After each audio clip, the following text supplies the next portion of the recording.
Hey guys, Nick and Danny here. We're at Movement Archer Jitsu and we're bringing to you guys the Fuel Hunt Technique series. And in this series, we're going over the arm saddle position and we're going to be looking at the back take specifically from the arm saddle in this video. But please make sure to check out the rest of the series so you're filling out your needs for submissions and control, different leg configurations. We have all of that in the previous video, so make sure to check out those videos. But in this one, how can we take the back?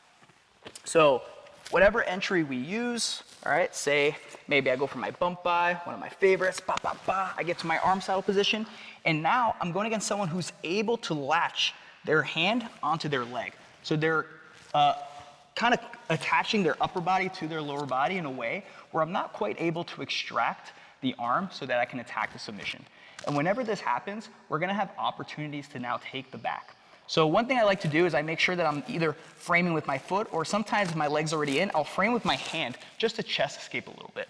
Now, whenever we take the back, we have to understand that our hips need to come up.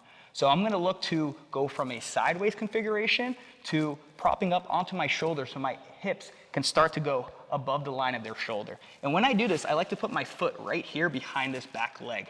And we're gonna look in a little bit why that's important. The other thing is I wanna keep his posture broken. So can we actually rotate, Danny, so that your head points towards the camera? So after I'm able to get my foot here and I start building height with my hips, I'm gonna look to activate my pinky toes, and then I'm gonna look to staple his head down with this shin behind the head. This is super important because I don't want him being able to posture up as I look to take the back. All right, so let's go back. So if you can't see it, just remember I am putting my shin behind the head. Boom, I come here, they're able to latch on, so I start putting my foot here on the leg, I start building up to my shoulder, I'm gonna be pummeling my shin behind the head. And now the reason this is important is because I wanna bump Danny down to his hip. So when I do this, I'm gonna look to swap my arms so this arm starts to underhook.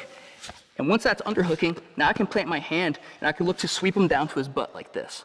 Once he's down on his butt, I have my first underhook, so all I have to do is back step so that my knee is on the other side of his body and pivot over my head so I can pull him over to the other side where I can now place my hook and take the back.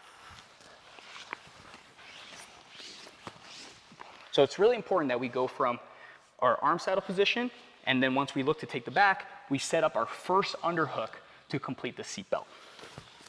So I'm here, boom, boom, get my arm saddle. Oh no, I can't attack the submission. So I go here, I start building up to my shoulder. I make sure I'm breaking the posture with my shin.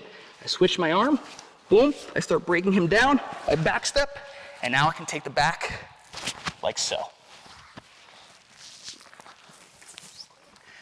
So really make sure, go back down, Danny, that you're taking the time to break them down, because if you don't do that, you might have to go the extra length of back step over someone who's sitting up, which could be a little annoying. It's not impossible, but I prefer to make sure that I go the extra mile to break them down to their hip. So another angle, one more time, bop, bop, boom, boom. I'm here, I break the posture. And if I feel like the head's already down, don't worry, just switch, start to get your knee to the other side, and now we can take the back like so.